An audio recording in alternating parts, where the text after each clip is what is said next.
Ladies and gentlemen, you find a lot of bullshit out there. You find a lot of people telling you that this business model is the best, or that business model is the best, when the truth of the matter is that it's very unique to your circumstance. And what I'm doing at my career stage is not what you should be doing at your career stage. And what I'm doing at my career stage might be laughable to someone who's worth multiple billions of dollars. They're like, oh, this is just too small of an opportunity. So in today's video, I'm going to give you a bunch of different business models sequentially that you should follow in order depending on where you are in your career. Because if you try to skip any steps and go right to the end of this journey, I guarantee that you're going to make things very, very difficult for yourself. So as mentioned, I want you to understand that before you is really a roadmap.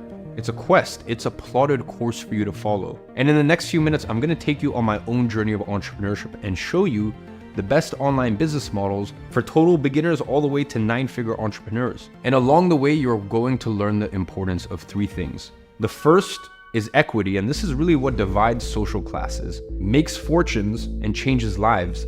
Equity means ownership in a business or an asset, and the ability to make money from this. By the way, you guys need to understand that when someone is worth X amount, these people don't have $2 billion laying in their bank account. It's just they own a company or a percentage in a company that equates to that amount. So when we talk about vast sums of wealth, usually we are talking about equity. The second is leverage, the tool at anyone's disposal. Now you can leverage your skills, you can leverage other people's skills, and you can leverage your capital or equity. And the third is vacation. Now this one honestly speaks for itself, but just in case you need a reminder, it's time off. It's the ability to take a break from work without this causing a drop in your income. Now, as I cover each business model, you're gonna understand their importance. So let's start off with the most basic, content marketing. The first and most primitive online business that anyone can tap into is content marketing. And by the way, I mean basic. You make or you take content and you post it into a social media account. Now by this, I don't mean that you become an influencer or you start posting breathtaking photography. All it takes is to start posting the kind of content that gets people to follow your account and engage. And if that sounds strange to you, it shouldn't. If you've wasted any time today on Instagram, you would have seen an account which collates videos of dogs or memes stolen from Twitter. Now, have you ever wondered why the people who run the accounts do it? They get paid, either through platform-specific programs like the TikTok Creator Fund, or through paid shoutouts and links in bio. If you go to any meme page that you follow, you're gonna see that they have a link to a mobile game in their bio. Now, this may not be a massive business opportunity or a clever one, but it's one of the ways that I made my first income when I was first starting off by growing Instagram accounts. I'd start one, I'd build up its following, I'd sell some promotions, and then I would sell it. And I made my first few $1,000s online doing this. Now, there are a number of ways that you can monetize an account like this. It could be by being paid for engagement by the platform itself, sponsored posts, or just selling the account alone. Now, I will say times have changed since when I first started this, and I wouldn't recommend this method to everyone starting an online business, but starting your own account has one advantage when it comes to the next online business model. Now, real quick, you're gonna hear me talk a lot about business models and theory in this video, but just a quick heads up, if you are looking for real practical skills that you can apply today to make money, I want you to go ahead and check out Digital Launchpad. It's the only education platform in the world created specifically for this reason. Inside of it, you're gonna learn over 10 ways to make money within the next 30 days. I recently launched this platform earlier this year, and for the rest of the year, we are releasing a new program every single month. And you can have access to it right now for just $37 a month, or for less than 73 cents a day if you go for the annual plan. So if you have a desire to make your first $1,000 online, there's nowhere better in the world to learn it than inside of Digital Launchpad.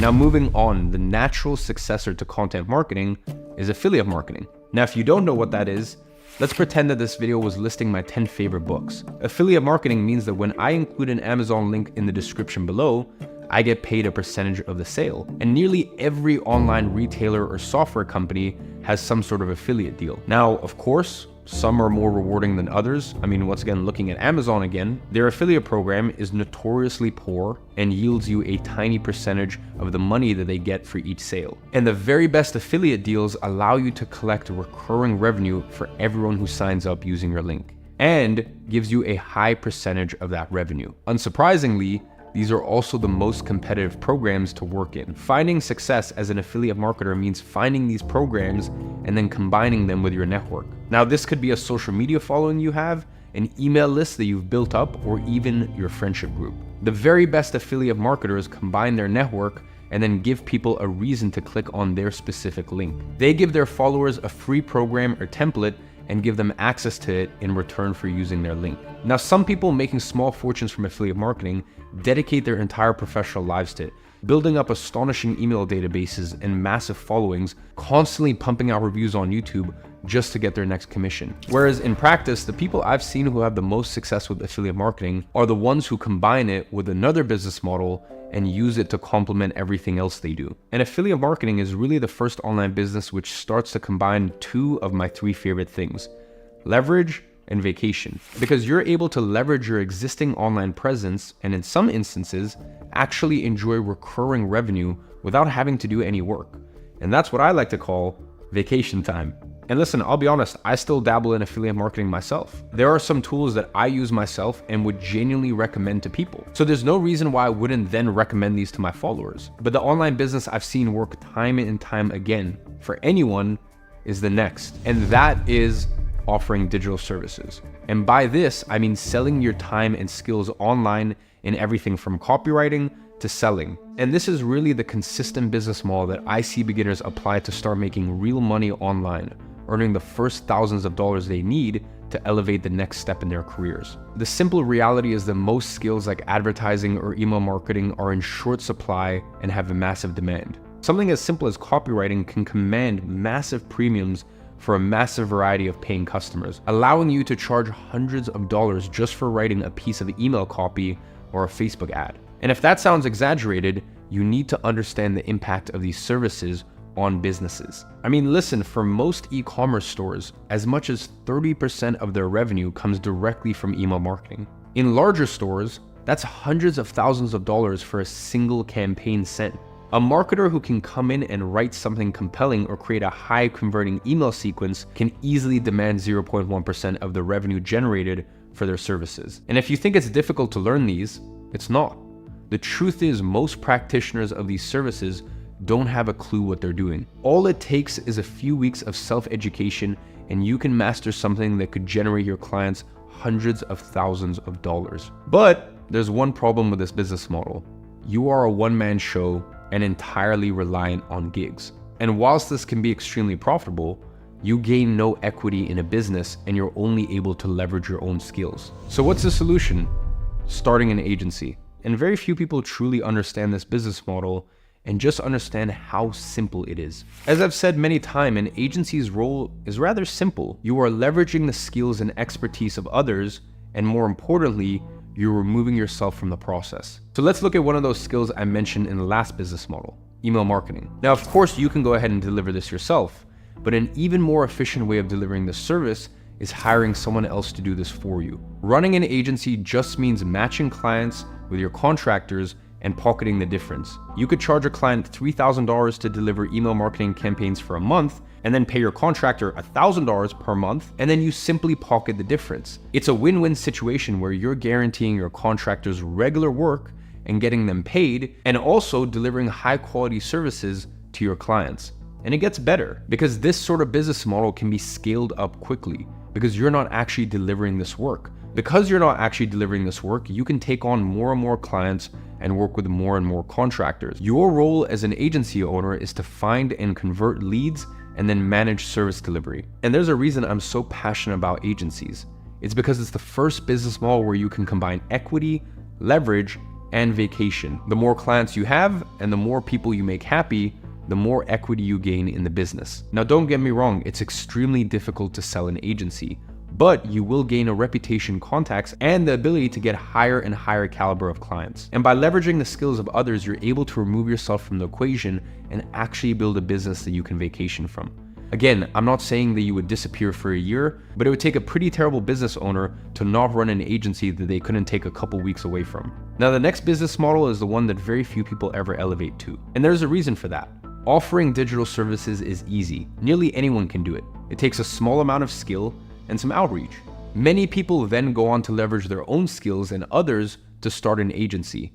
Now, this is harder, but as long as you keep your client base below 6 or 7, it's a pretty simple business model and pretty difficult to mess it up. Then, few people will ever compile everything they've learned and then distill that into a single product that people can use to execute their own business. And the internet is full of these. Guides on how to do everything from lose weight, to following a specific diet, to mixing your own music. These are almost always a combination of video modules, text guides, and group calls to support people. And elevating to this business model requires actual knowledge, expertise, and systems. And that is the world of digital products, where you package up your knowledge, your expertise, and then you sell that in the form of information. Now, obviously, information is valued much less than actual implementation, which is why as an agency owner, you get paid so much more per client. But if you can do digital products right and sell the right programs, the right information, it's a much, much harder business to actually scale up. But if you manage to get it right, it is more scalable. Now, what's the opposite of a digital product?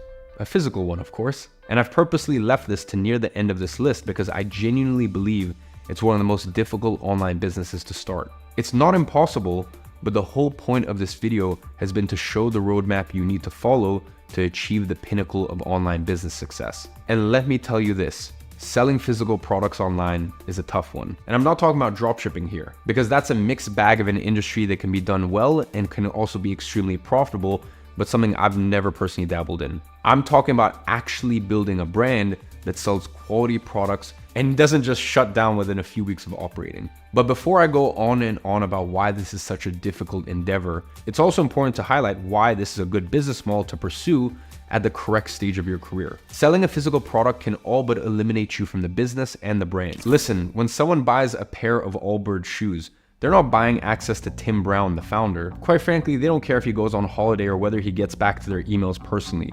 They are buying a pair of shoes, and if the shoes are good, they'll be back to buy another pair. And then when Tim gets tired of the business, he can sell that too. You see, real businesses that sell real physical products can be almost infinitely scalable and valuable. Now, back to the downsides. They require a hell of a lot of investment of time, energy, and capital. Take this from someone who put nearly $1 million into a new physical product brand that I launched earlier this year called Big Day. The amount of startup capital that you need to get something like that going successfully is something that most people can't stomach. Now, for me, at my current stage of my career, if I was to lose $1 million, whatever, it's not the end of the world. You know, it really doesn't keep me up at night, but for most people, they can't afford to put that amount of money and infrastructure into a business that they don't know whether it's going to be a home run or not. Even recently, I sold 40% of my eyewear business to my business partner. And as we are looking to scale up the brand, we are spending so much money on stock, and you don't see that cash back for a long time. So it's a very difficult business. It's not a business where you have a lot of cash laying around because you're constantly needing to reinvest, but it is definitely a business that's sellable down the line. And then there's software. I mean, take everything you've learned in this video, the importance of owning an asset, amassing skills, leveraging the talent and skills of others, productizing and commoditizing your services, and building a brand which has value in its own right. And there you have software. This is really the holy grail of online businesses, and the one that so few people ever get right. For good reason. It requires more capital than an e-commerce store to set up, more skills than offering digital services, and more systems than an agency. But when it functions properly, a software business can print money like no other. And when set up properly, it can provide you with recurring revenue, month in, month out, from customers who never even need to know your name. And importantly, it can amass its own value very quickly. Remember when I told you at the beginning of this video that I wasn't going to give you a list, I was going to give you a roadmap. Well, this right here has been my roadmap that I have followed and still follow to this day. So ladies and gentlemen, just remember that there is no best business model for you right now. Instead, you want to find the right business model for your career stage. And on that note, as always, I'm watching from afar and I'm rooting for you.